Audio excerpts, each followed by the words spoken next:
Also got sales should his organic engines on the back fail for some strange reason or just run out of energy. I can see that he's charged the engines on the back. My prediction is it's going to be a very fast boat. Luckily he's put safety rails on it so the sailors won't fall off, ladies and gentlemen. I think there will be water skiing behind a boat like this probably within the next year. What do you think, Thomas? I'm going to be able to water ski behind that boat? Okay, we're about to get to the water, so let's get ready with the big splash. Ready? Fancy the water, you might want to stand back, look at splash. Wow! Hey, look at that! Hydroplane. Well done. Fantastic.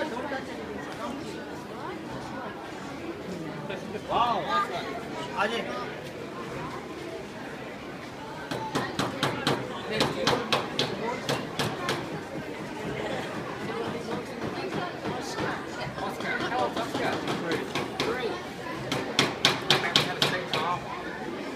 Don't go anywhere, ladies and gentlemen. We've got young Oscar.